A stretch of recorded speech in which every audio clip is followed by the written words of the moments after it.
லூக்கா எழுதின சுவிசேஷ புஸ்தகம் 10ஆம் அதிகாரம் 38 42 வரைக்கும் உள்ள வசனங்களை நம்ம சேர்ந்து முதல்ல வாசிக்க போகிறோம்.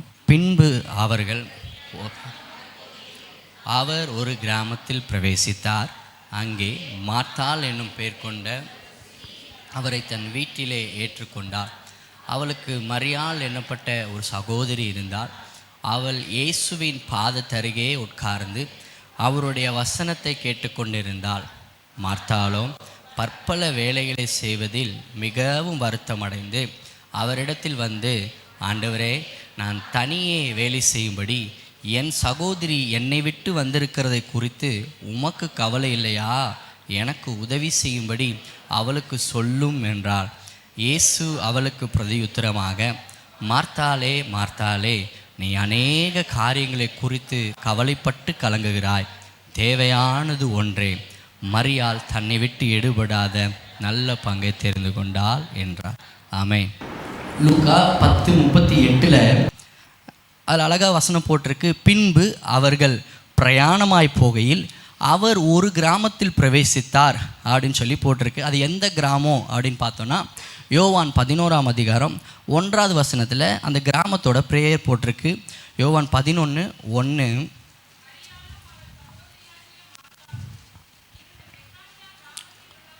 அப்போ அந்த கிராமத்தோட பேர் என்ன?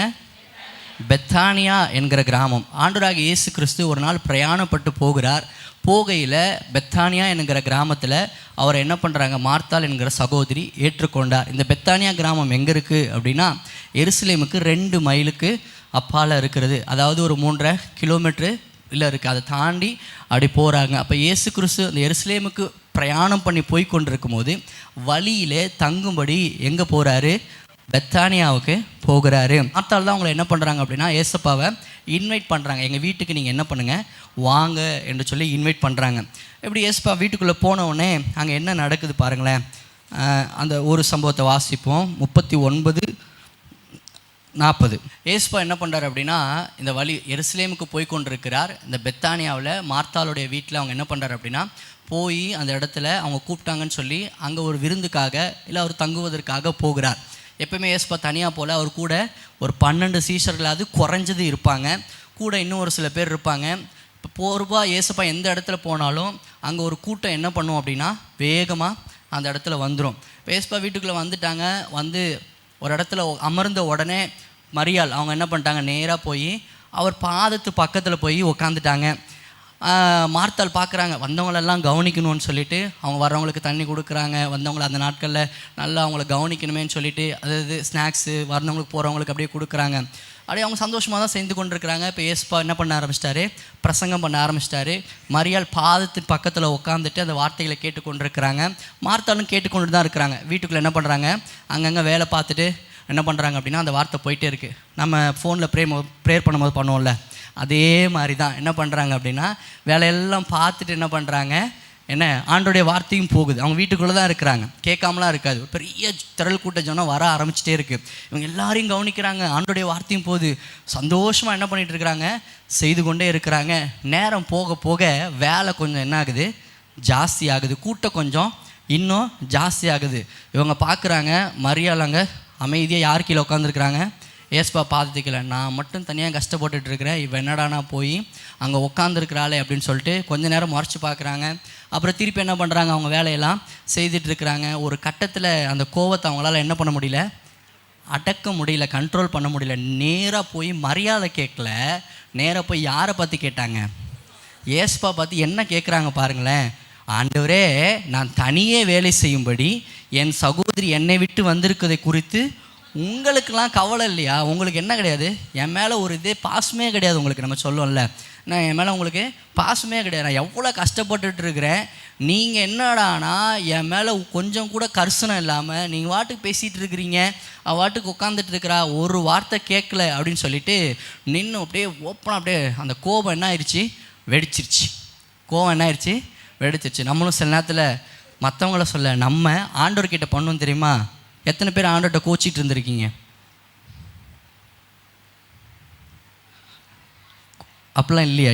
எந்த அனுபவமே இல்லையா? ஏன் ஆண்டவர் எனக்கு செய்யலை, நான் ஜோம் பண்ணனே, நான் உங்களை தேடினேனே, அப்படிலாம் நீங்கள் கேட்டதே இல்லையா?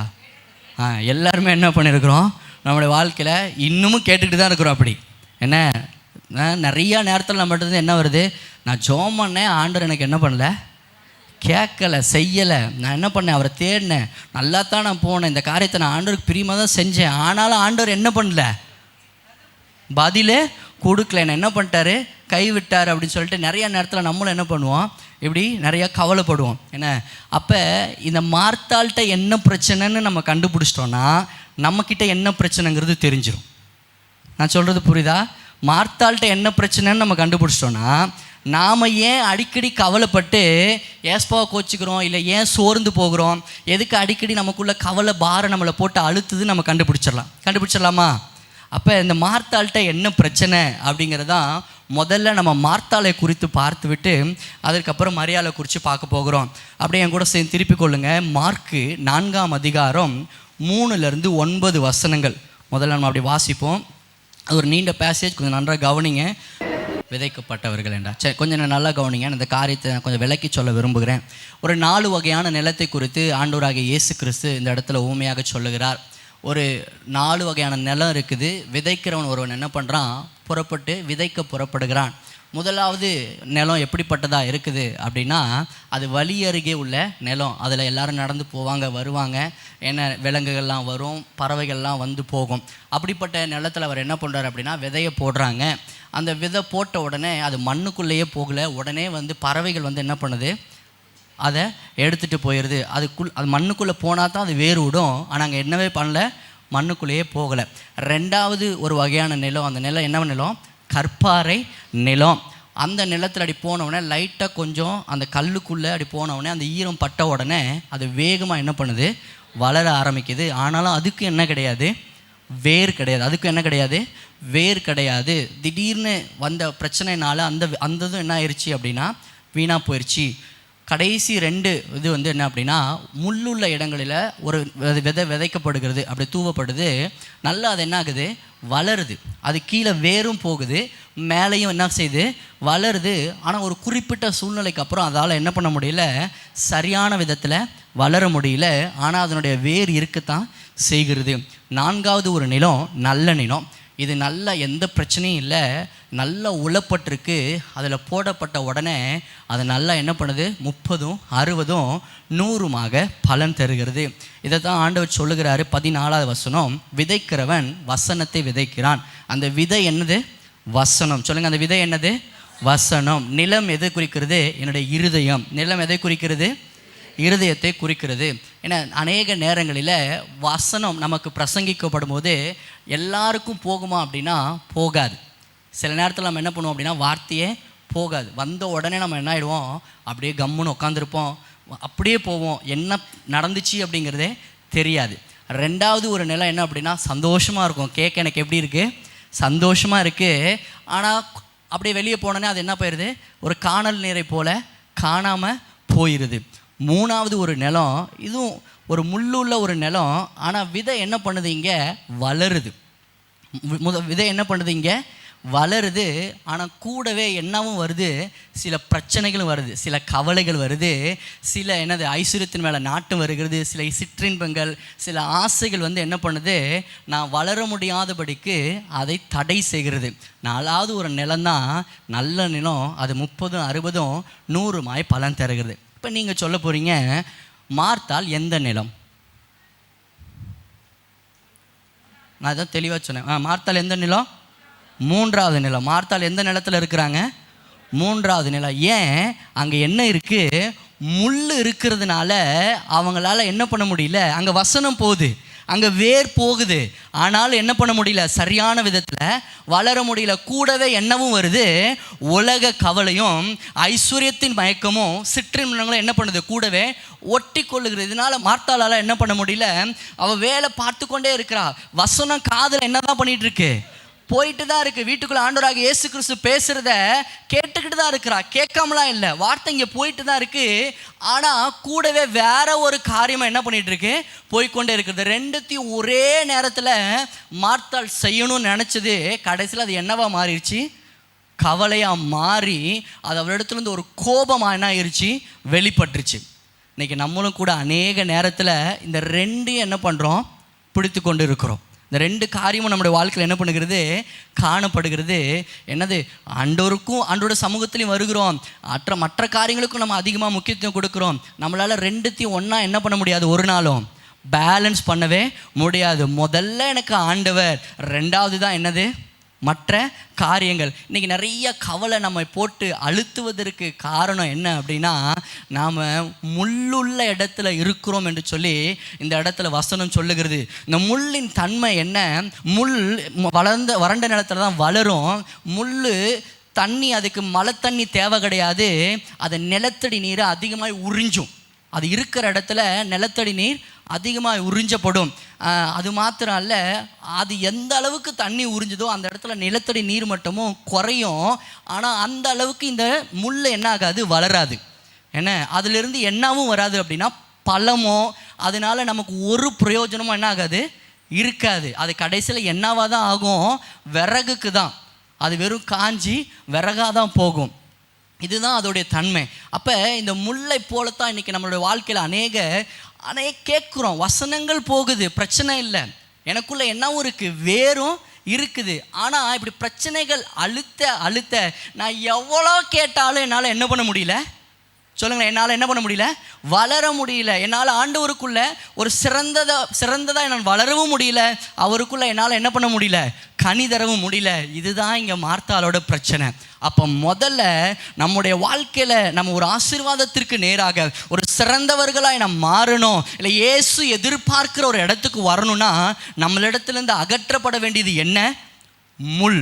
எது அகற்றப்படணும், முள் அகற்றப்படணும். முள்ளாகிய கவலை, முள்ளாகிய இச்சைகள், முள்ளாகிய சிற்றின்பங்கள், முள்ளாகிய பணம், முள்ளாகிய ஐஸ்வர்யம். என்னுடைய நாட்டு முழுவதும் நான் நல்லா பணம் சம்பாதிக்கணும், நான் நல்லா மற்றவர்களை காட்டிலும் நான் எல்லாத்திலும் உயர்ந்திருக்கணும் என்று சொல்லி நான் அதற்கு அதிகமாக பிரயாசம் எடுக்க ஆண்டவருடைய வார்த்தைகள் எனக்கு வந்தாலும் எனக்கு எதுதான் முன்னாடி போகிறது, இந்த சிற்றின்பத்தின் மயக்கமும், இந்த உலக ஆசைகளும், இந்த உலகத்தை பற்றின கவலையும், நான் மற்றவர்களுக்கு முன்னாடி இப்படி இருக்கணும், நான் மற்றவர்களை காட்டிலும் இப்படி இருக்கணும் என்று சொல்லி ஏதாவது உலகத்தை குறித்தே நான் நினைத்து கொண்டு இருக்கிறது எனக்குள்ள ஆண்டவருக்குள்ளேயும் வளர முடியாது. மெய்யான ஆசீர்வாதத்தை என்னால் என்ன பண்ண முடியாது, சுதந்திரித்த கொள்ள முடியாது.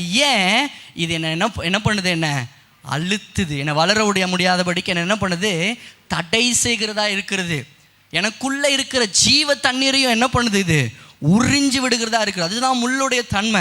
எனக்குள்ள இருக்கிற ஜீவ தண்ணீராகிய பரிசுத்த ஆவியானவரை நான் உலகத்திற்கு அடுத்த காரியங்களில், ஆண்டவர் இல்லாத காரியங்களில் நான் அதிகமாக நேரம் செலவிட மற்ற மனிதர்களோட மற்ற காரியங்களோட செலவிட அது எனக்குள்ள இருக்கிற ஜீவ தண்ணீரை என்ன பண்ணுது, உறிஞ்சி என்னுடைய வாழ்க்கையில் ஒரு பலனில்லாதபடிக்கு ஒரு வெறுமையாக்கப்பட்ட நிலைக்குள்ள என்னை தள்ளி விடுகிறது. இதுதான் நம்முடைய அநேகருடைய வாழ்க்கையில் காணப்படுகிற இன்றைய நிலை. நம்ம அநேகர் கவலைப்பட்டு இந்த உலகத்திற்கு அடுத்த காரியங்களை, இங்கே நான் எப்படி நல்லா இருக்க முடியும், இங்கே நான் பணக்காரனை வாழ்வது எப்படி, இங்கே நான் மற்றவர்கள் நகை சேர்ப்பது எப்படி, இங்கே நான் மற்றவர்களை காட்டிலும் ஒரு அந்தஸ்தில் இருக்கிறது எப்படி என்று சொல்லி நான் இதில் அதிகமாக நான் ஃபோக்கஸ் பண்ணி என்னுடைய வேலை, நான் ஆண்டவர்கிட்ட ஒரு நாள் நம்ம அப்படி தான் வந்தோம், ஆண்டவர்கிட்ட ஒரு தேவைக்காக வந்தோம், ஆண்டவரை பிடிச்சிக்கிட்டோம். நம்ம மற்ற 2 நிலம் போல அல்ல, நம்ம வழியருகே விதைக்கப்பட்டவர்கள் அல்ல, நம்ம கற்பாறை இடங்களில் விதைக்கப்பட்டவர்கள் அல்ல. நமக்குள்ள வசனம் சென்று நாம் வந்தோம், ஆண்டவருக்குள்ள சந்தோஷமா தான் வாழ தொடங்கினோம். இப்ப அதே அழுத்தங்கள் என்னை மீண்டும் அழுத்த மீண்டும் அதை காட்டிலும் அதிகமான கவலை என்னை என்ன பண்ணுகிறது, வளர முடியாதபடி தடை செய்கிறதாய் காணப்படுகிறது. இதே தான் மார்த்தாளுடைய நிலைமையும் கூட.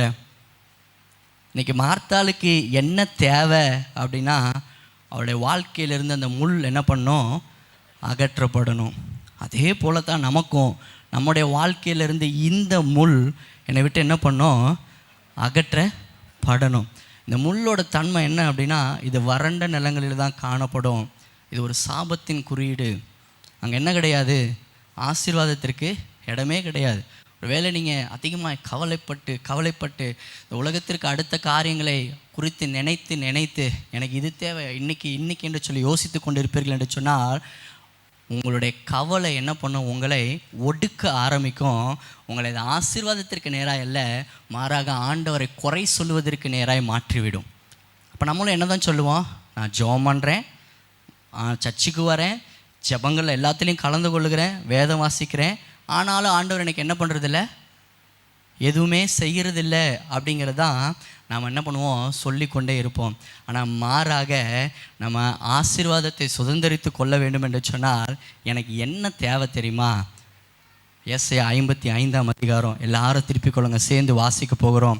ஏசாயா 55 எல்லாரும் சேர்ந்து வாசிக்க போகிறோம். 10வது வசனத்திலிருந்து 13வது வசனம் வரைக்கும் சேர்ந்து வாசிப்போம். பழைய ஏற்பாட்டில் 862வது பக்கம், ஏசாயா 55 10லிருந்து 13.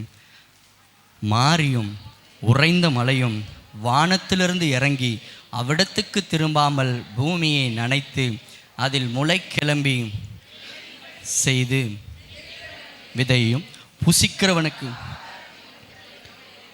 அப்படியே என் வாயிலிருந்து புறப்படும் வசனமும் இருக்கும். அது வெறுமையாக என்னிடத்திற்கு திரும்பாமல் அது நான் விரும்புகிறதை செய்து நான் அதை அனுப்பின காரியமாகும்படி வாய்க்கும். நீங்கள் மகிழ்ச்சியாய் புறப்பட்டு சமாதானமாய் கொண்டு போகப்படுவீர்கள்.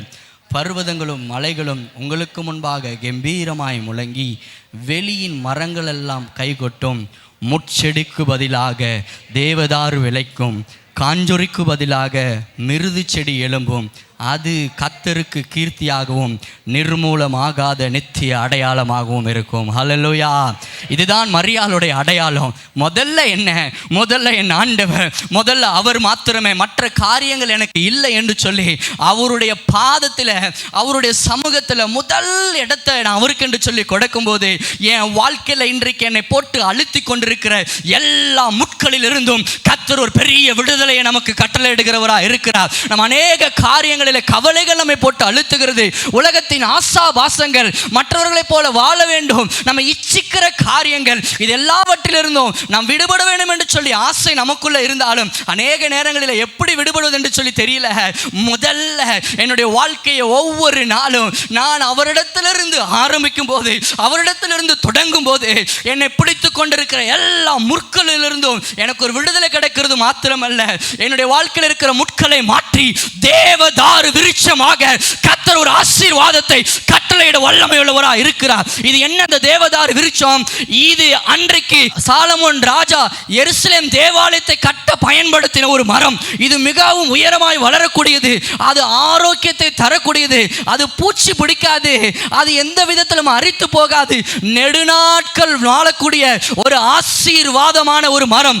இன்றைக்கு நம்முடைய வாழ்க்கை கர்த்தரிடத்திலிருந்து தொடங்குமானால், கர்த்தரிடத்திற்கு முதலிடம் கொடுத்து ஒவ்வொரு நாளும் எந்த சாக்கு போக்கும் சொல்லாம, எல்லாரும் பிஸி தான், எல்லா காரியத்திலும் நமக்கு வேலைகள் இருக்கு, குடும்பங்கள் இருக்கு, ஆனா அது எல்லாவற்றையும் கொஞ்சம் அப்படி ஒதுக்கி வைத்து விட்டு மரியாதை போல ஆண்டோட சமூகத்தில் வந்து அவர்கிட்ட சொல்லணும், எனக்கு நீங்க தான் முதல்ல, நீங்க தான் ஃபர்ஸ்ட், எனக்கு நீங்க தான் ப்ரையாரிட்டி, நீங்க என்னோடு கூட பேசுங்க என்று சொல்லி காலையில் அமர்ந்திருப்பீர்கள் என்று சொன்னால் உங்களுடைய வாழ்க்கையில் இருக்கிற எல்லா முச்செடிகளுக்கு பதிலாக கர்த்தர் தேவதாரு விருட்சங்களை முளைய பண்ணுகிறவரா இருக்கிறார். இதுதான் சாம்பலுக்கு பதிலாக சிங்காரம், ஒடுங்கின ஆவிக்கு பதிலாக துதியின் ஆடை. இதைத்தான் கர்த்தர் நமக்கு தர விரும்புகிறார். இதை நாம் புரிந்து கொள்ள வேண்டும். எல்லாமே அவசியம்தான். அன்னைக்கு மார்த்தாள் எதுவும் தேவையில்லாததை பண்ணல. ப்ரையாரிட்டி, எதற்கும் முக்கியத்துவம். அதனாலதான் ஆண்டவர் சொன்னார், மார்த்தாளே மார்த்தாளே, நீ அநேக காரியங்களை குறித்து கவலைப்பட்டு கலங்குகிறாய், தேவையானது ஒன்றே. கொஞ்சம் நம்ம சிந்தித்து பார்க்க வேண்டும். எத்தனை நாள் நம்ம இப்படி போராடி கொண்டிருக்க போகிறோம்? எத்தனை நாட்கள்? கொஞ்சம் கஷ்டம்தான், ஆனால் கொஞ்சம் நம்ம பழகிட்டோம்னு வச்சுக்கோங்களேன், தினமும் ஏதோ என்றைக்கோ ஒரு நாள் கிடையாது. உங்களோட சூழ்நிலைகள் இப்போ ஒரு மாதிரி டஃப்பாக, என்னோடய வாழ்க்கையை நான் அழுத்தி கொண்டு இருக்கிறது, பெருசாக சமாதானம் இல்லை, சந்தோஷம் இல்லை, என்னோடய வாழ்க்கையில் நான் நினைக்கிற ஆசீர்வாதங்கள் எனக்கு இல்லை. ஏன்னா எனக்கு என்ன பண்ணுது அப்படின்னா, ஒரு விரக்தியாய் வெறுமையாய் போய்கொண்டிருக்கிறது, என் மனதில் ஒரு சமாதானம் இல்லாத நிலையை நான் உணர்கிறேன் என்று சொன்னால், நீங்கள் தயவு செய்து ஒவ்வொரு நாள் காலையும் அவருடைய சமூகத்தில் இருந்து நீங்கள் தொடங்குவீங்கள் என்று சொன்னால், சீக்கிரத்தில் உங்களுடைய வாழ்க்கையில் இருக்கிற எல்லா முச்செடிகளையும் மாற்றி கர்த்தர் தேவதாரு விருட்சங்களை முளைய பண்ணுகிறவராக இருக்கிறார். அல்லேலூயா. ஒரு நாள் வெறுமையாய் திரும்புவது. அதுதான் 10வது வசனம். மாரியும் உறைந்த மலையும் வானத்திலிருந்து இறங்கி அவ்விடத்துக்கு திரும்பாமல் பூமியை நனைத்து அதில் முளை கிளம்பி விளையும்படி செய்கிறது எப்படியோ அதே போல ஒவ்வொரு நாள் காலையிலும் அவருடைய சமூகத்தில் கர்த்தருக்காக காத்திருக்கிறோடைய வாழ்க்கையில மரியாதை கர்த்தர் விசேஷமாய் அன்றைக்கு கர்த்தர் நல்ல பங்கு என்று சொன்னது போல நம்முடைய வாழ்க்கையில நமக்கென்று வைத்திருக்கிற எல்லா வகையான நல்ல பங்கையும் நிச்சயமாய் தருவார். அதைத்தான் கர்த்தர் இந்த நாளில் எதிர்பார்க்க. நீங்கள் ஒருவேளை தோல்வி, நீங்கள் சொல்லலாம் நான் ஒரு தோல்வியாகவே இருக்கிறேன், நான் நிறையா இழந்துன்னு இருக்கிறேன். இந்த வார்த்தை ஒரு ரீஸ்டோர் பண்ணக்கூடிய ஒரு வார்த்தை, உங்களை மீண்டும் கட்டக்கூடிய ஒரு வார்த்தை. நீங்கள் இழப்புகளிலிருந்து மேலே வரணும், நான் இழந்து போனவைகளிலிருந்து நான் மீண்டும் ஒரு ஆசீர்வாதத்திற்கு நேராக கடந்து வரணும்னு சொன்னால் இன்றைக்கு நீங்கள் ஒரு தீர்மானம் எடுத்துக்கொள்ளுங்க. நான் என்னுடைய நேரத்தை, என்னுடைய நாளை, என்னுடைய மாதத்தை, என்னுடைய எல்லாவற்றிலும் முதல்ல நான் யாருக்கு தான் தரப்போகிறேன்? என் இயேசுவுக்கு தான் தரப்போகிறேன். நான் அவரிடத்திலிருந்து தான் நான் எல்லாத்தையும் நான் ஆரம்பிக்க போகிறேன் என்று சொன்னீங்களா, உங்களுடைய எல்லா இழப்புகளையும் கர்த்தர் மாற்றி, ஒருவேளை அது பட்சிக்கப்பட்டு இருக்கலாம், இழந்து போய் இருக்கலாம், அதையும் இரட்டத்தனையாய் தர கர்த்தராலே கூடும். எல்லா இழந்த நிலைமைகளை கர்த்தர் உங்களுக்கு ஆசீர்வாதமாய் மாற்றி தர முடியும். ஆனால் நம்ம வேண்டாம் என்று சொன்னா ஒன்று நம்ம தெரிஞ்சுக்கணும், இந்த முள் என்னைக்குமே நம்மளை என்ன பண்ணாது? வளரவே விடாது. ஆசீர்வாதத்தை என்ன பண்ணாது? சுதந்திரிக்கவே அழுத்தி கொண்டே தான் இருக்கும். வேற வழியே இல்லை. என்னுடைய முச்செடி தேவதாராய் கண்டிப்பாய் மாறத்தான் வேண்டும். அப்போ நான் வேறு வழி இல்லாமல் ஆண்டோடைய சமூகத்துக்கு வந்து தான் ஆகணும். ஒரு தீர்மானம் எடுக்கணும். இந்த இடத்துலேருந்து தான் மரியாளுடைய வாழ்க்கை தொடங்குகிறது. மார்த்தாள் முள்ளுக்குள்ளே இருந்து ஒரு பலனற்ற ஒரு வாழ்க்கை வாழ்ந்து கொண்டிருந்தாள். ஆனால் மரியாளுடைய வாழ்க்கை பாருங்கள், 39. அவளுக்கு மரியாள் என்னப்பட்ட ஒரு சகோதரி இருந்தால், சேர்ந்து வாசிப்போமா? அவள் இயேசுவின் பாதத்தருகே உட்கார்ந்து அவருடைய வசனத்தை கேட்டுக்கொண்டிருந்தாள். இவர் கேட்டுக்கொண்டிருந்த வசனம் எப்படிப்பட்டது தெரியுமா? ஏன் மரியாதை பார்த்து ஆண்டவர் சொன்னார், என்ன நல்ல பங்கை தேர்ந்தெடுத்து கொண்டா அப்படின்னு? அவள் உட்காந்துருந்த இடம் அப்படி, அவள் கேட்டுக்கொண்டிருந்த வார்த்தை அப்படி. ஏன்னா அவள் பாதத்தடியில் உட்காந்துருக்கிறார். எதுக்கும் டக்குன்னு என்ன பண்ண முடியாது, எந்திரிச்சு போகலாம் முடியாது. கண்டிப்பாக மார்த்தாள் என்ன பண்ணியிருப்பாங்க அப்படின்னா, ஒரு ஆளை கூப்பிடு நீ அவளை கூப்பிடுன்னு சொல்லியிருப்பாங்க. என்ன அவள் என்ன பண்ணியிருப்பா, சும்மா இரு என்ன அப்படின்னு சொல்லி என்ன பண்ணிட்டுருப்பா, வசனத்தை அதுக்கப்புறம் தான் கோவம் வந்திருக்கும். என்ன இருக்கும் மார்த்தாளுக்கு, என்ன நான் கூப்பிட்றேன் வராமல் இருக்கலாம்னு சொல்லிட்டு. ஆனால் அவளுக்கு மற்ற எல்லாவற்றை காட்டிலும் கர்த்தருடைய வார்த்தை என்ன பண்ணுது, டைரெக்டாக போய்கிட்டே இருக்குது. இதை குறித்து மோசே அழகாக சொல்லுகிறார். உபாகமம் 32:2 வசனம் நல்லாயிருக்கும், நம்ம சேர்ந்து வாசிப்போம். உபாகமம் 32:2 வாசிச்சுட்டு ஏசாயா 55:10-11 வாசிக்க போகிறோம். உபாகமம் 32:2 அவளுக்குள்ளே எப்படி வார்த்தை கடந்து சென்றதான் பாருங்களேன். மழையானது இளம் பயிரின் மேல் பொழிவது போல என் உபதேசம் பொழியும், பனித்துளிகள் புல்லின் மேல் இறங்குவது போல என் வசனம் இறங்கும். இப்போ ஏசாயா 55 திருப்பிக்கோங்க. ஏசாயா 50 எல்லாரும் எடுத்துப்போம். ஏசாயா 55:10-11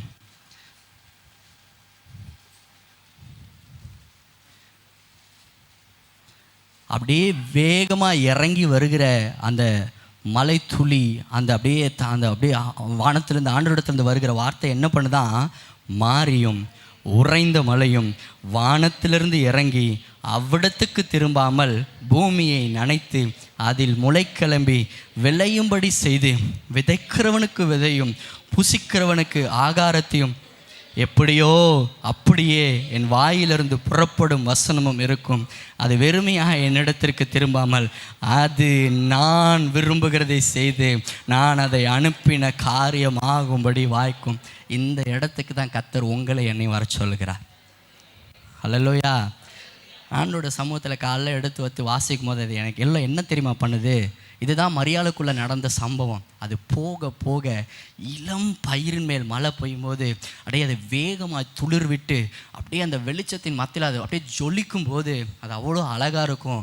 அதே போல் நம்ம ஒவ்வொரு நாள் ஆண்டோட சமூகத்திலேருந்து வெறும் நாள் மாத்திரம் இல்லை, ஒவ்வொரு மாதமாக இருக்கலாம், நம்முடைய குடும்பத்தில் எந்த நிகழ்வாக இருக்கட்டும், நம்ம செய்கிற எந்த வேலையாக இருக்கட்டும், ஏது படிப்பாக இருக்கட்டும், நம்ம எதை எதெல்லாம் செய்ய போகிறோமோ எல்லாவற்றிலும் ஃபஸ்ட்டு யாருக்கு கொடுத்துடணும்? ஆண்டவருடைய சமூகத்திற்கு வந்து அவருக்கு ஒரு முக்கியத்துவத்தை கொடுத்து என்னுடைய வாழ்க்கை தொடங்கும் போது அவருடைய வார்த்தை எனக்கு என்ன சொல்லுது, இதை குறித்து கர்த்தர் என்ன சொல்லுகிறார் என்று சொல்லி காத்திருக்கும் போது என்ன தெரியுமா நடக்கும்? அவருடைய வார்த்தை நமக்கு நேராய் வரும். நம்முடைய வாழ்க்கை அவருடைய வார்த்தையினால் பட்டு செழிக்கும். நம்முடைய வாழ்க்கை ஜீவன் உள்ளதாய் மாறும். நம்முடைய வாழ்க்கை ஆசீர்வாதம் உள்ளதாய் மாறும். அந்த இடத்துல வசனம் சொல்லுகிறது, அது வெறுமையாய் ஒரு நாள் திரும்பவே திரும்பாதான். அவர் விரும்புகிறத வேதம் சொல்லுகிறது, நன்மையான எந்த ஈவும் பூரணமான எந்த வரமும் அது பரத்திலிருந்து உண்டாகி ஜோதிகளின் பிதாவினிடத்திலிருந்து இறங்கி வருகிறது. அதில் எந்த ஒரு வேற்றுமை இல்லை. அதில் ஆண்டவர் வெறும் நன்மை மாத்திரமே வைத்திருக்கிறார். உங்களுடைய வாழ்க்கையில் இன்றைக்கு நன்மைக்காக ஆசீர்வாதத்திற்காக நீங்கள் காத்திருப்பீர்கள் என்று சொன்னால் இந்த காரியத்தை மரியாதை போல ஆண்டவருடைய சமூகத்தில் எல்லாவற்றுக்கும் முதலிடம் கொடுத்து மற்ற எல்லாவற்றுக்கும் 2வது இடத்தை தள்ளி 3ஆம் இடத்தை தள்ளி நீங்கள் முதல்ல பிரியாரிட்டி கர்த்தருக்கு கொடுக்கும் போது கர்த்தர் உங்களுடைய வாழ்க்கையும் நன்மையினால் நிரம்ப செய்வார். உங்களுடைய வாழ்க்கையை ஆசீர்வாதத்தினால் நிரம்ப செய்வார். அல்லேலூயா, அல்லேலூயா. எத்தனை பேர் இதை நம்ம வாஞ்சிக்கிறோம்? நம்மளை ஆண்டவர் ஒரு நாளும் சொல்ல நீ வறுமையாக இரு அப்படின்லாம் சொல்ல, ஆசீர்வாதமாக தான் இரு. ஆனால் அந்த ஆசீர்வாதத்தை சுதந்திரித்து கொள்ள நாம் செய்ய வேண்டிய ஒரு சில காரியங்கள் இருக்கிறது. இந்த காலை வேளையில் ஒரு வேளை இந்த 6-7 மாதங்கள் ஆகிறது, என்னோடய வாழ்க்கையில் ஒரு பெரிதாக முன்னேற்றம் இல்லை. நான் நினைத்திருந்த ஆசீர்வாதங்கள் பெரிதாக என்னோடய வாழ்க்கையில் இன்றைக்கு நான் சுதந்திரத்து கொள்ள முடியல. பெருசாக போன வருஷமாக இருந்தால் இந்த வருஷமாக இருக்குன்னு சொன்னால் இன்றும் உங்கள் கையில் 5-6 மாதங்கள் இருக்கிறது. நீங்கள் முதல் இடத்தை எல்லாத்துக்கும் ஆண்டவருக்கு கொடுத்து பாருங்கள். வருஷ கடைசியில் வந்து ஆண்டவர் சாட்சியாக நிற்க வைப்பார். என் வாழ்க்கை முதல் பாட்டில் முச்செடியாக இருந்துச்சு, 2வது பாட்டில் ஆண்டவர் தேவதார் விருட்சமாய் மாற்றினார். என்னுடைய வாழ்க்கையில் இருந்த எல்லா கடன்களையும் கர்த்தர் மாற்றி போட்டார். எல்லா அடிமைத்தன நுகத்தடிகளையும் மாற்றி போட்டார். நான் இந்த நிலையில் இந்த வீட்டில் இருந்தேன், கர்த்தர் என்னை ஆசீர்வாதமாக இந்த இடத்துக்கு கொண்டு வந்தா. நான் இந்த காரியத்தை வாங்க முடியாமல் கஷ்டப்பட்டு கொண்டிருந்தேன். கர்த்தர் இதை வாங்கக்கூடிய கிருபைக்கு நேராக கர்த்தர் என்னை நடத்தி வந்தார். இது எப்படி ஆயிற்றுன்னு சொல்லி எனக்கு தெரியாது. ஆனாலும் பரத்திலிருந்து வந்த அந்த வார்த்தை எனக்கு நேராய் வந்தபடினால என்னுடைய வறண்ட வாழ்க்கை செழிப்பாய் மாறிற்று. அல்லேலூயா. கர்த்தர் நம்மை ஆசீர்வதிக்கத்தான் விரும்புகிறார். முதல்ல நம்ம செய்ய வேண்டிய காரியம்னு சொல்லி என்ன இருக்குது? ஒன்று இருக்குது. அதை நம்ம ஆண்டவருடைய சமூகத்தில் இருந்து எல்லாவற்றையும், நான் வெறும் ஒரு நாள் காலை ஜபத்தை மாத்திரம் சொல்லலை, எல்லாவற்றிலும் கொஞ்சம் ஜபத்துக்கு கொஞ்சம் ஊழியத்துக்கு முதல்ல ஆண்டவருக்கு செஞ்சு பாருங்கள். வருஷம் ஃபுல்லாக ஓடினாலும் நம்முடைய வாழ்க்கை ஒரு நாள் என்ன ஆகாது? திருப்தியே ஆகாது. 365 நாட்களும் 15, 20, 30 வருடங்களும் ஓடி வயசானதுக்கப்புறம் நான் ஒழுங்காக அப்பயே நான் என்ன பண்ணியிருக்கலாம்? ஆண்டவருக்காக செயல்பட்டிருந்தா நான் ஆசீர்வாதத்தை பெற்றிருக்கலான்னு சொல்லி நீங்கள் யோசிக்கிறதுக்கு முன்னதாக இன்றைக்கே செயல்பட தொடங்கணும் என்று சொன்னால் கர்த்தர் நிச்சயமாகவே நம்மை ஆசீர்வதிப்பார். அல்லேலூயா. நம்ம அநேக நேரத்தில் செய்ய தவறுகிறோம். முதல்ல கர்த்தர் இந்த நாட்களில் தொடர்ந்து நம்மோடு கூட பேசி கொண்டு இருக்கிறார். ஏன்னா அவருக்காக செயல்படுவதை குறித்து நீ அதுக்கு ஒரு நாளும் அவருக்காக நான் கொடுத்து அவருக்காக நான் செயல்பட்டு என் வாழ்க்கையில் குறைஞ்சி போச்சுன்னு யாராலும் என்ன பண்ண முடியாது? சொல்லவே முடியாது. நான் அவருக்காக நான் 3 மணி நேரம் கொடுத்தேன், நான் அதனால் என்ன பண்ணிட்டேன், நான் இதை இழந்தேன்னு யாராலும் என்ன பண்ண முடியாது? சொல்ல முடியாது. அதை காட்டிலும் நன்மையானதை தர என் தேவன் வல்லமை உள்ளவராக இருக்கிறார். அல்லேலூயா. அதைத்தான் கர்த்தர் சபையாகிய நம்மளிடத்திலிருந்து எதிர்பார்க்கிறார். மரியாள் அதைத்தான் பெற்றுக்கொண்டாள். அவருடைய பாதத்தில் உட்கார்ந்து அவளுடைய வாழ்க்கை ஒரு நல்ல பலனாய் அமைந்தது. இந்த ஆசீர்வாதத்தை பெற்றுக்கொண்ட மரியாளுடைய வாழ்க்கை எப்படிப்பட்டதாக இருந்துச்சு தெரியுமா? அதைத்தான் நம்ம பார்த்து அர்ப்பணித்த இந்த நாளில் நம்ம என்ன பண்ண போகிறோம்? செபிக்க போகிறோம். என் கூட சேர்ந்து நீங்கள் திருப்பிக் கொள்ளுங்கள். யோவான் 12ஆம் அதிகாரம். ரொம்ப முக்கியமான ஒரு சில காரியங்கள், 2 காரியங்களை நம்ம தியானித்து நம்ம அர்ப்பணித்து செபிக்க போகிறோம். யோவான் 12ஆம் அதிகாரம். இந்த சம்பவத்தை கொஞ்சம் நான் விரிவாக சொல்ல விரும்புகிறேன். இது யோவான், மத்தேயு, மார்க்கில் எழுதப்பட்டிருக்கு. லூக்காவில் இது கொடுக்கப்படல. இந்த ஸ்திரீக்கும் லூக்காவில் சொல்லப்பட்ட ஸ்திரீக்கும் வித்தியாசம் இருக்குது. அது கலிலேயாவில் நடந்தது, இது யூதேயாவில் நடந்தது. அது பரிசேயனாகிய சீமோனுடைய வீட்டில் நடந்தது. இது இந்த இடத்துல மத்தேயு, மார்க்கில் குஷ்டரோகி ஆகிய சீமோன்னு கொடுக்கப்பட்டிருக்காங்க. அந்த இடத்துல பேர் கொடுக்கல. ஒரு சில பேர் வேறு விதமாக சொல்கிறாங்க, ஒரே வாரத்தில் 2 சம்பவங்கள் என்று சொல்லி. பட் நம்ம அதுக்குள்ளே நம்ம போக விரும்பல. ஆனாலும் 6 நாளைக்கு, இன்னும் ஒரு 6 நாளில் ஆண்டவராகிய இயேசு கிறிஸ்து பஸ்காவாக அவர் தன்னை ஒப்பு கொடுக்க போகிறார், தன்னை மரணத்திற்கு ஒப்பு கொடுக்க போகிறார். அதற்கு முன்னதாக அவர் எங்கே வர்றாரு அப்படின்னா பெத்தானியாவுக்கு வருகிறார். இப்போ அவருடைய ஃபுல்லாகவே எங்கேருந்து தான் அந்த 6 நாளும் அப்படின்னா பெத்தானியா டு எருசலேம் இப்படி தான் போய் கொண்டிருக்கிறது. அப்படி இருக்கும்போது இந்த இடத்துல என்ன நடக்குது அப்படின்னா, ஒரு டின்னர் ஒன்று நடக்குது. அந்த இடத்துல மார்த்தாள் எப்பயும் போல் அவங்க என்ன தான் செய்கிறாங்க, பணிவிட தான் செய்கிறாங்க. அவங்க எங்கே தொடங்குறாங்களோ அங்கேயே தான் அவங்க என்ன பண்ணிகிட்ருக்குறாங்க, நின்றுட்டுருக்குறாங்க. அதுதான் அவங்களுடைய நிலையாய் காணப்படுகிறது. ஆனால் மரியாள் அவளுடைய வாழ்க்கையில் ஆண்டவர் அவளோடு கூட அந்த பேசின வார்த்தைகள் அவள் ஒரு வித்தியாசமான இடத்திற்கு கொண்டு செல்கிறது. என்ன, அவள் நேராக ஆண்டோடைய பாதத்தில் உட்கார்ந்து மரியாள் விலையேற பெற்ற களங்கம் இல்லாத நல்லதும் என்னும் தைலத்தில் ஒரு ராத்தல் கொண்டு வந்து, இதோட ரேட்டு எவ்வளோ அப்படின்னா ஒரு வருஷத்தோடைய அமௌண்ட், ஒரு வருஷம் முழுசு. அன்றைக்கி வந்து நம்ம புதிய பாட்டில் ஒரு இடத்துல பார்த்தோன்னா அழகாக சொல்லியிருப்பாங்க, ஒரு நாளைக்கு எவ்வளோ தான் அவங்களுக்கு ஒரு பணம்.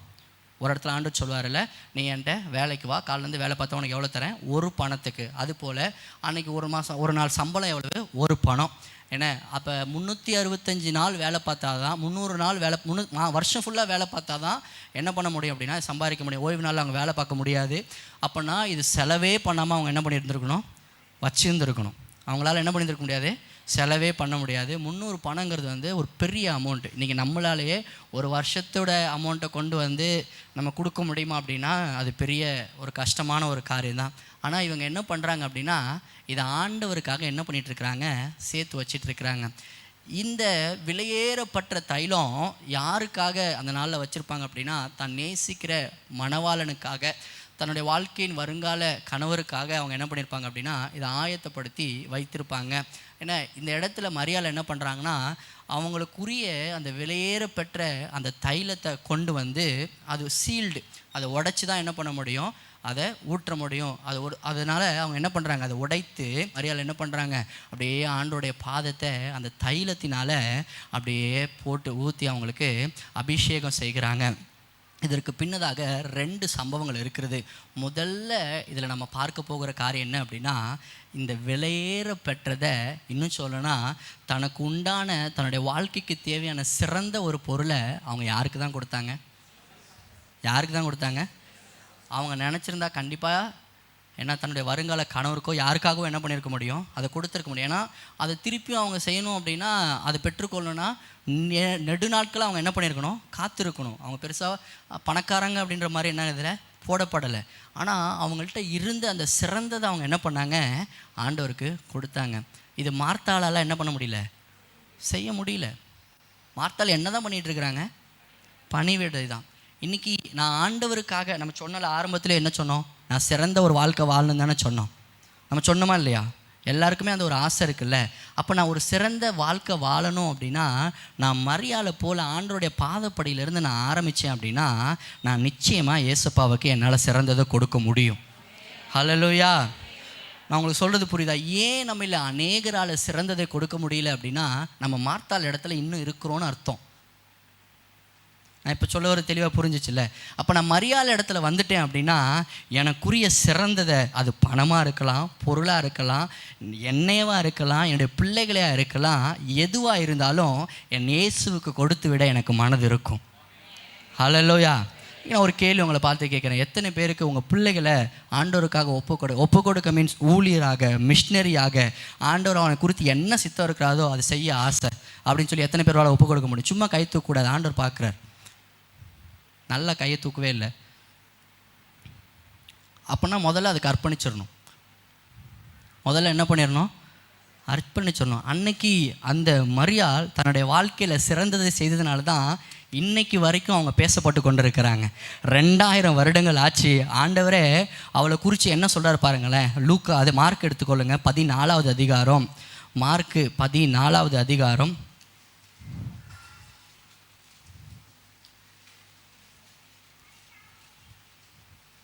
6வது வசனம்.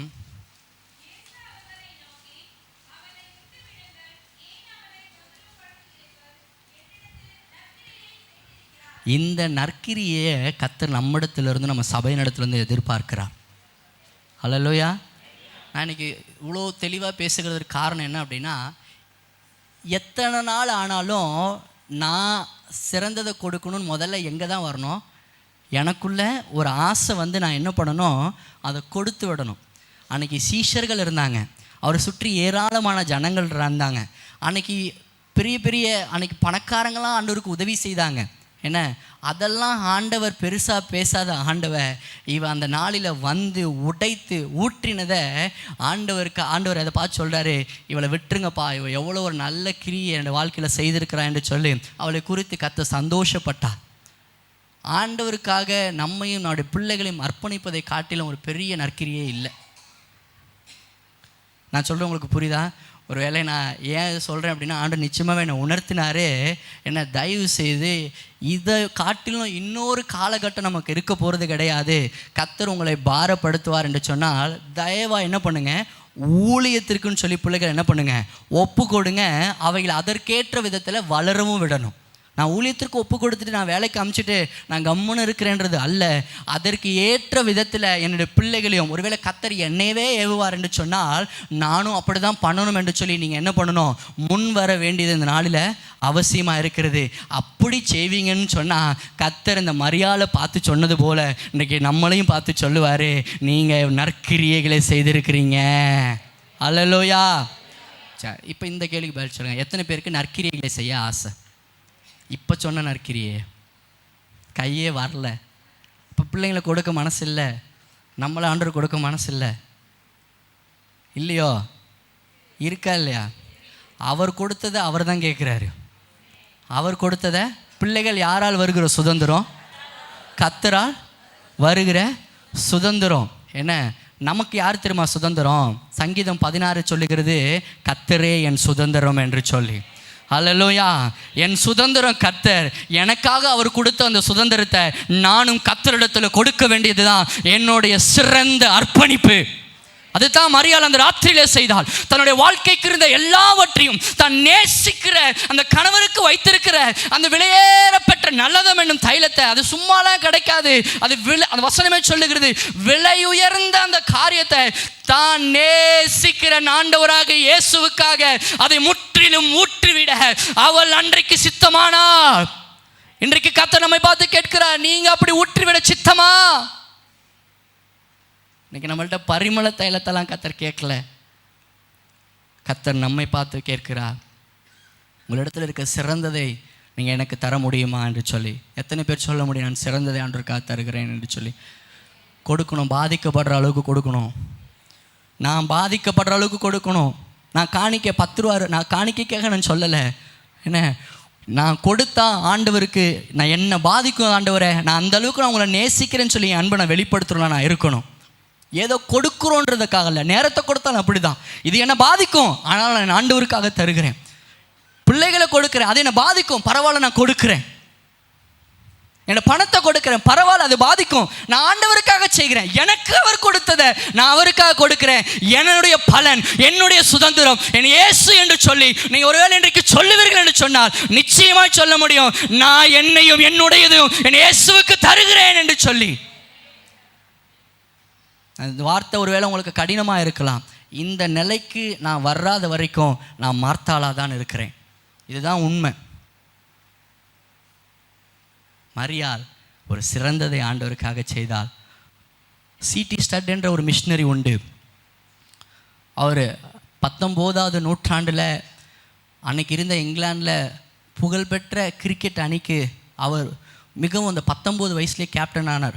நல்ல ஒரு ஸ்கோர். இன்றைக்கும் நீங்கள் ESPNல கிரிக்கெட் அந்த இதில் வெப்சைட்டில் போய் பார்த்தீங்க அப்படின்னா அவர் ஒன் ஆஃப் த நல்ல என்ன சொல்கிறது அவுட்ஸ்டாண்டிங் பிளேயர் என்று சொல்லி அவர்கள் சகோதரர்கள் 3 பேரை குறித்து அதில் எழுதப்பட்டிருக்கிறது.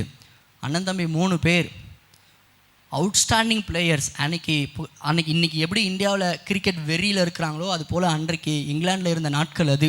அதில் இவர்கள் 19 வயசில் என்ன ஆகுறாங்க அப்படின்னா யூனிவர்சிட்டிக்கு கேப்டன் ஆகி இங்கிலாந்தில் விளையாடுற அளவுக்கு செலக்ட் ஆகி அப்படி போகிற ஒரு தருணத்தில் ஒரு சூழ்நிலை என்ன நடக்குது அப்படின்னா, அந்த C.T. ஸ்டட்டோடைய வாழ்க்கையில் அவங்களுடைய சகோதரர், ஏன்னா 3 பேருமே கிரிக்கெட்டில் புகழின் உச்சத்தில் இருக்கிறாங்க. அவங்க அப்பா பயங்கர பணக்காரர், பயங்கர கோடீஸ்வரர். அப்படி நல்ல பேர் பிரஸ்தாபம், எங்கே போனாலும் ஒரு பெரிய கௌரவம். அப்படிப்பட்ட சூழ்நிலையில் ஒரு நாள் இவங்க இப்போ தான் இங்கிலாண்டில் ஆசஸ் தொடரில் விளையாடுறதுக்காக செலக்ட் ஆகிருக்கிறாங்க, C.T. ஸ்டட்டும் அவருடைய சகோதரர்களும்.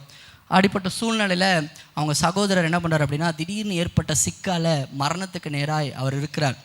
ரொம்ப நாள் அவர் பக்கத்திலே உட்காந்துருந்த அந்த C.T. ஸ்டட்டுக்கு இப்போ ஒரு கேள்வி வருது. என்ன கேள்வி வருது அப்படின்னா, பணம் இருக்குது, புகழ் இருக்குது, நல்ல வசதி இருக்குது, வீடு இருக்குது, எல்லாமே இருக்குது என்ன.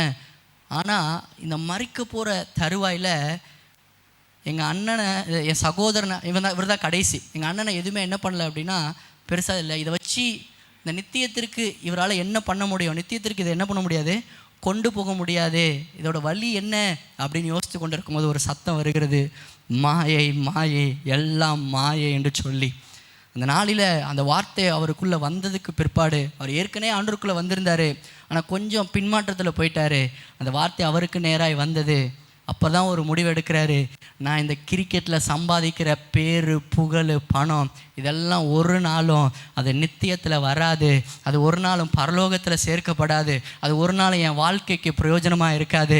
அவர் சொன்னார், ஒரே ஒரு வாழ்க்கை, நான் இயேசுவுக்காக எதை செய்கிறேனோ அது மாத்திரமே நிலைத்திருக்கும் என்று சொல்லி சைனாவுக்கு மிஷினரியாய் புறப்பட்டு சென்றார். அவருக்கு வந்த 29,000 பவுண்ட்ஸையும் கிட்டத்தட்ட இன்றைக்கு மதிப்பில் $7.5 மில்லியன் பணத்தையும் மிஷினரி ஊழியத்திற்காக கொடுத்துவிட்டு தானும் ஒரு மிஷினரியாக புறப்பட்டு சென்றார். அப்பேற்பட்ட ஒரு பணம் படைத்த ஒரு மனிதன், புகழ் படைத்த ஒரு மனிதன், இப்போ இல்லை 100 வருஷத்துக்கு முன்னதாக ஒரு பெரிய எல்லா ஆஸ்திகளும் அந்தஸ்துகளும் இருந்தாலும் அவர் தன் வாழ்க்கையில் உணர்ந்து கொண்டது என்ன தெரியுமா, இது எதுவுமே நிரந்தரம் அல்ல, எல்லாம் ஒரு நாள் அழிந்து போகும். என் நேசர் இடத்துல எனக்காக தன்னை ஜீவனை தந்த என் ஆண்டவராக இயேசுவுக்காக நான் எதை செய்கிறேனோ அது மாத்திரமே நிலைத்து நிற்கும்.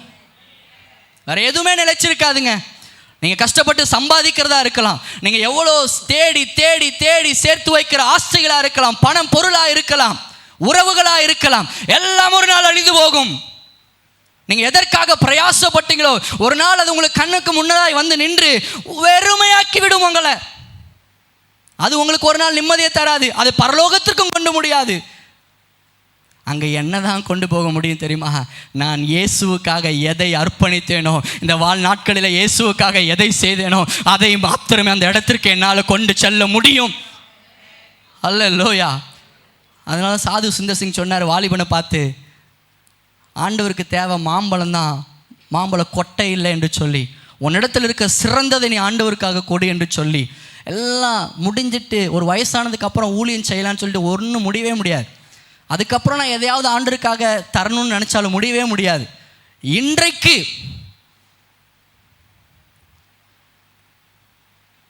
இன்னை விட்டாச்சுன்னா அவ்வளோதான். அதுதான் 2வது காரியம் இந்த மரியாளுடைய வாழ்க்கையில் நம்ம பார்த்து செபிக்க போகிறோம். இந்த மரியாள் என்ன பண்ணாங்க அப்படின்னா, மார்க்கு 14:8 அப்படி பார்த்துக்கோங்க. என்ன அப்படின்னா, அந்த நாட்களில் ராஜாக்களும் இல்லை நல்ல முக்கியமாக ஜனத்தின் மத்தியில் வாழ்ந்த ஆசாரியர்களும் மரித்து போனார்கள்.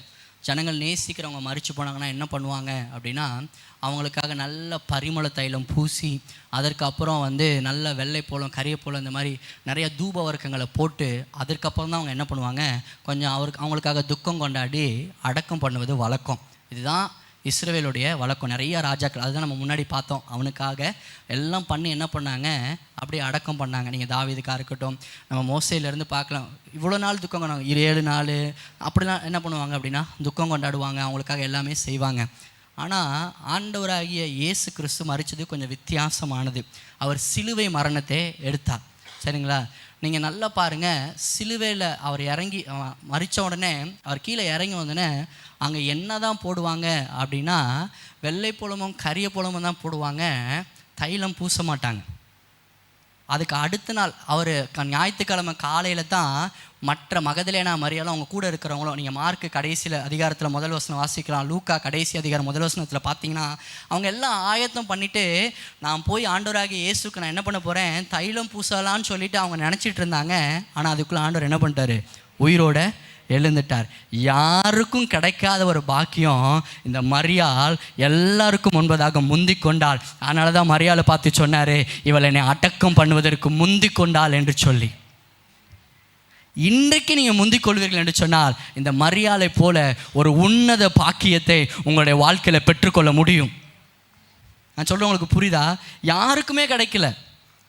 அன்றைக்கி நிறைய பேர் ட்ரை பண்ணாங்க, யாராலையும் என்ன பண்ண முடியல, அவருக்கு தைலம் பூச முடியல. அதனால தான் இயேசுப்பா சொன்னார், இவள் சிறந்ததை செய்திருக்கிறார், நான் அடக்கம் பண்ணுவதற்காக எனக்கு இது முன்னமே கொண்டு வந்து என் மேலே என்ன பண்ணிட்டா, இதை பூசிட்டா, இவளை விட்டுருங்க, இவள் சிறந்ததை செய்திருக்கிறாள் என்று சொல்லி. இன்றைக்கு விட்டால் என்றைக்குமே நம்மால் முடியவே முடியாது. இன்றைக்கு என்னுடைய வாழ்க்கையை நான் கிறிஸ்துவுக்கு நேராக கொடுக்காவிட்டால் இதுக்கு மேலே ஒரு சிறந்த வயசும் கிடையாது. இன்னைக்கு எனக்குரியதை நான் ஆண்டவர் கொடுக்கறது மாத்திரமல்ல, இன்றைக்கு நான் செயல்பட வரலைன்னு சொன்னால் இன்னும் 10 வருஷம் ஆனாலும் நம்ம இதே நிலையில தான் இருப்போம். செயல்பட தொடங்குறவர்கள் எப்போ தொடங்குவாங்க அப்படின்னா, வார்த்தை வந்த உடனே தொடங்க ஆரம்பிப்பாங்க. இன்னைக்கு அதைத்தான் கர்த்தர் நம்ம இடத்துல வந்து எதிர்பார்க்கிறார். மரியாள் அவர் பாதத்தில் தொடங்கினா அவன் முடிக்கும் போது சிறப்பாக முடிச்சா. ஆனால் மார்த்தாள் எங்கேருந்து எங்கே தான் இருக்கிறாங்க? பணிவிடையிலேருந்து பணிவிடையிலே தான் இருக்கிறாங்க. ஒருவேளை இது கஷ்டமாக இருக்கும், தயவுசெய்து நினைக்காதீங்க. கர்த்தருக்காக நான் என்னையோ என்னுடைய பொருளையோ எனக்கு உண்டானதையோ என் பிள்ளைகளையோ கொடுப்பதை காட்டிலும் ஒரு சிறந்த வெகுமதி இருக்கவே முடியாது. இது இன்னும் நான் அழகாக சொல்கிறதுக்கு காரணம், இன்றைக்கு விட்டா அன்னைக்கு நிறைய பேரால் போய் அந்த தைலத்தை பூசுவதற்கு வாய்ப்பு கிடைக்கல. மரியாள் அவர் பாதத்தில் உட்கார்ந்ததுனால அந்த வாய்ப்பை பெற்றுக்கொண்டா. இன்றைக்கு நாமும் அவருடைய சமூகத்தில் வந்து அமர்ந்து, ஆண்டவரே எனக்கு என்னுடைய வாழ்க்கையில் நான் இருக்கிற கொஞ்ச நாள் தான், ஒரே ஒரு வாழ்க்கை தான், சிறந்ததை செய்ய எனக்கு உதவி செய்யுங்கன்னு சொல்லி ஆண்டவரே அதுக்கு நம்ம அர்ப்பணித்து செயல்பட தொடங்கணும். கேட்டுட்டு போகிற அனுபவம் இல்லை. கர்த்தர் இன்றைக்கு நான் நிச்சயமாக விசுவாசிக்கிறேன் உங்களோடு கூட பேசியிருப்பாருன்னு சொல்லி கண்களை மூடி